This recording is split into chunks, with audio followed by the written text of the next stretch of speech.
It's funny, we're doing this walk, the theme, the music of Manhattan, and there's just so many songs about New York and Manhattan. You got to be a little selective, and honestly, Yeah. we don't know anybody more selective than you. So, Guilty. Yeah. Yes, I am particular. Yeah. You could say. yeah, It's a daunting thing to think about all of the music that's associated with New York, because New York is just one of the most, even though it's not actually one of the biggest cities in the world, it has, arguably the most cultural impact on the world of any city. So it stands to reason that there is just a whole, culture of music about New York. Yeah. And it's a lot to dissect. yeah. And this coming from a man who is from the area, That's true. native just a few blocks up that a ways. So I should get out of the way right now, kind of how I am a native New Yorker, because I'm going to be making a lot of statements, I imagine, hopefully not too many statements as a capital N native New Yorker. Oh, yeah. And I should qualify that. Yeah. Because I grew up in the suburbs, Right. and then I moved to Manhattan and went to high school in the city.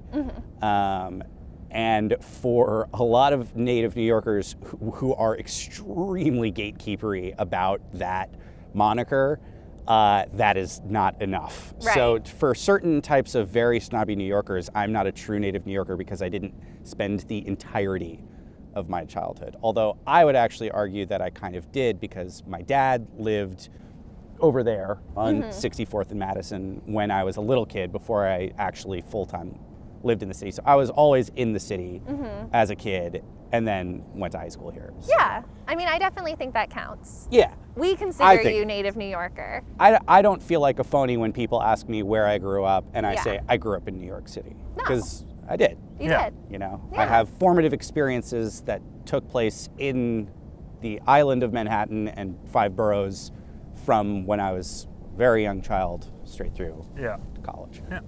I think it counts. And Yeah. the neuroses to prove it, really Oh yeah. Right.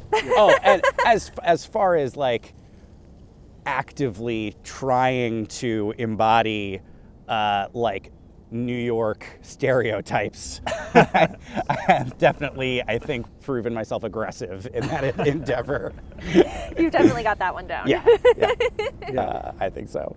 But you were telling us before we started about the idea of associating songs with cities. Yeah, it's a very interesting thing to think about, because, when we were talking about music of New York, I was trying to decide whether or not I would approach that from a really personal standpoint, or from an official sort of standpoint, Right. because I think that there are sort of different prisms through which people associate particular types of music or art in general with certain places. Right. And when it comes to, say, New York, it would be very easy for anyone who's never even been in New York to be like, oh, music that's associated with New York, Frank Sinatra, Lou Reed, Simon and Garfunkel, anybody could sort of list off the top of their head that type of music. Right.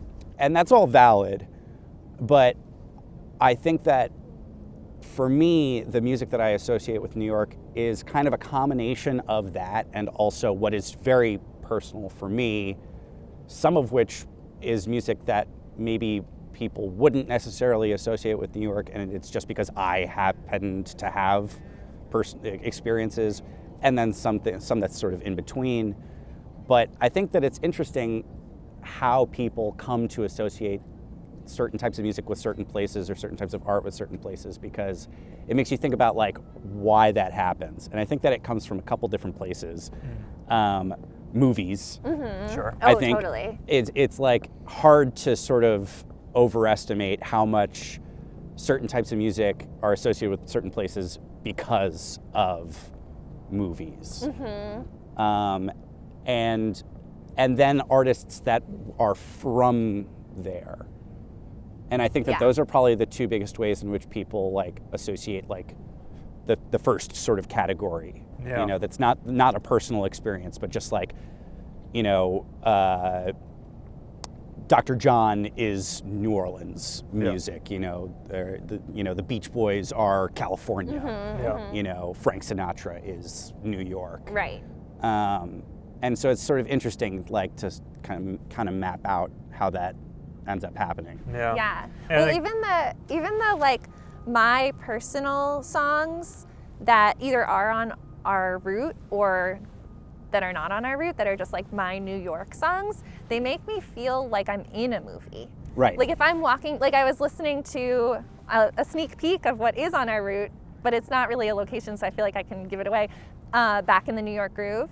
I was listening to that yesterday while we were walking, and I was like, I am back in the New York Groove. Like, this is great. And there's totally a movie, I think it's Wanderlust, where there's like an establishing shot of New York. I think it's Wanderlust, where they're like entering New York and in the Brooklyn Bridge, and they're playing that, and it's like, come on, It's like, amazing. And if it's you have totally that, a New York moment. Right. it's so good. And if Yeah. you have that like in your ears while you're on the subway or while you're like coming out of the Port Authority or something, like Right. you feel like all eyes are on you and like you have your own soundtrack. And I feel like, I don't know, that's how when I have the songs that are associated like personally, it's kind of as if they are in a movie. It's just a movie that no one has seen And except it's for me. especially in a city like New York, which has been the set of so many movies. Yeah. It's very easy to feel like you're in a movie when you're walking around New York and listening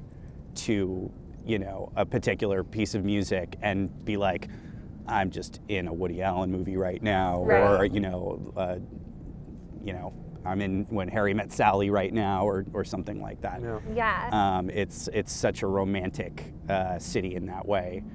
I think a minor interesting addendum to like how you associate music with locations is I think road trips often imprint, but that's not really a thing Yeah. for New York. You know, like Right. you probably flew here, or you're not driving a car around here most likely if you're visiting. Yeah. But you know, you can associate based on trips, but it's hard. I guess you could be listening to headphones while you're walking around. It is interesting how Yeah. that happens though, because like I feel like, you know how people like associate smells tied to memory. You know, you'll like smell something, it'll give you like a sense memory of Yeah. something with your childhood.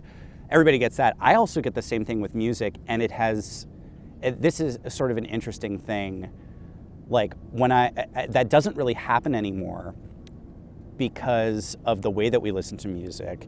Because like when I was a kid, I listened to CDs. So if I went on a trip, I was probably bringing 4 or 5 CDs with me, Right. and that was the only thing that I was listening to.